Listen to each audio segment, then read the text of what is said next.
Il y a quelque temps de cela, j'ai fait une publication dans un groupe Facebook de la ville où je disais ceci. Voilà, il était question pour moi de trouver un blanchisseur qualifié, un blanchisseur professionnel qui allait être opérationnel rapidement puisqu'il est déjà qualifié parce qu'on avait beaucoup de choses car celui que j'avais sous la main, il était parti et donc il était question pour moi de trouver rapidement un blanchisseur et deviner un peu ce que j'ai reçu comme réponse majoritaire. Salut, c'est Coach Willy.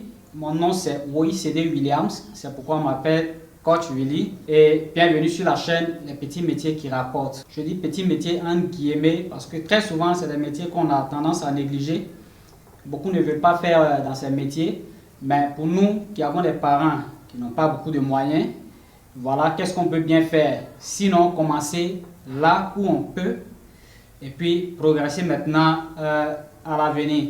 Voilà, c'est pourquoi je vous encourage chaque fois que je fais des vidéos à commencer là où vous êtes quand vous n'avez pas beaucoup de moyens comme moi au départ. Voilà, et progressivement, ce que vous avez envie de faire, vous allez tendre vers ça quand vous allez commencer à gagner progressivement de l'argent. Parce que sachez bien que quoi qu'on fasse, quand on a vraiment une volonté, on finit toujours par évoluer. Et c'est en évoluant, voilà qu'on tend après vers ce qu'on a réellement envie de faire avec les moyens qu'on se donne. Voilà, donc je disais, j'ai fait une publication où je demandais un blanchisseur professionnel. Alors, les réponses que j'ai eues de façon majoritaire, les réactions, les messages, c'était ceci. Et donc, beaucoup ont posé la question à savoir qu'est-ce que c'est qu'un blanchisseur professionnel? Est-ce qu'on a besoin de passer par une école pour être blanchisseur professionnel? Est-ce qu'il y a une école qui forme à être blanchisseur professionnel? En fait, les gens voulaient dire que pour devenir blanchisseur, est-ce qu'on a vraiment besoin de, voilà, d'être professionnel? Est-ce qu'on a vraiment besoin d'être qualifié? Alors là, j'ai compris qu'il y a un gros problème. Il y a un problème et c'est ce problème-là que je pointe toujours du doigt quand je fais des vidéos. C'est ça, c'est un gros problème qu'on a ici en Afrique. Parce que les gens cherchent toujours la médiocrité. Or, la médiocrité, c'est ça qui tue la société africaine. Alors donc, entendez par là que je peux prendre n'importe qui dans la rue et puis je viens, je dis, voilà, viens être blanchisseur chez moi. Vous savez très bien que ça ne marche pas. Si c'était le cas, les pressings qui recherchent chaque jour des blanchisseurs n'allaient pas avoir ce problème. Et figurez-vous que les demandes sont énormes. Alors, visitez un peu la plateforme Facebook et intéressez-vous au domaine du pressing. Vous allez voir qu'il y a énormément de demandes en ce qui concerne les blanchisseurs, en ce qui concerne également les finisseurs. En gros, en ce qui concerne le personnel de pressing, un personnel qualifié. Cette demande-là, elle est omniprésente sur les pages, sur les sites où on parle de pressing. Et donc, c'est pour dire qu'on ne se lève pas un matin et puis on devient blanchisseur. On ne se lève pas un matin et puis on devient finisseur. On ne se lève pas un matin pour faire le pressing. Tout est une question de formation et de qualification. Alors, donc, la réaction que j'ai eue suite à ces messages, j'ai dit, alors, je comprends que vous ne comprenez pas c'est quoi un professionnel. Et les gens ont mal pris ça. Beaucoup ont demandé que eux, ils n'étaient pas allés loin à l'école, qu'il fallait que je leur explique c'est quoi un professionnel. Les gens voulaient donc que je leur explique la signification de professionnel. Alors que moi, je voulais juste un blanchisseur pour faire avancer mes travaux. Voilà, donc j'ai pu donner suite à cela. Mais ce que je tiens à vous dire, c'est qu'on ne se lève pas un matin et puis on vient repasser.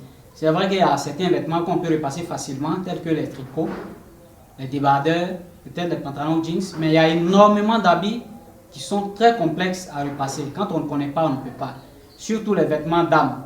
Vous savez que c'est très compliqué. Ceux même qui sont dans le repassage, même les qualifiés, savent très bien de quoi je parle. Il y a des vêtements vraiment compliqués et quand on n'est pas formé, on ne peut pas se hasarder à repasser ce genre d'habits. Encore, faut-il savoir attraper un fer à repasser. Il y a beaucoup qui pensent qu'on se lève un matin, on prend un fer à repasser et puis on commence à repasser des habits. J'ai eu beaucoup de personnes, quand je lance les avis, qui viennent, qui me disent qu'ils savent repasser. Parce qu'ils tenaient une blanchisserie au quartier. Mais quand je leur donne le fer à repasser, mais le résultat, c'est vraiment, c'est médiocre. Voilà, et quand c'est comme ça, les gens se contentent de ce genre de choses dans les quartiers, alors que chez nous, le travail, le repassage, c'est vraiment de l'art.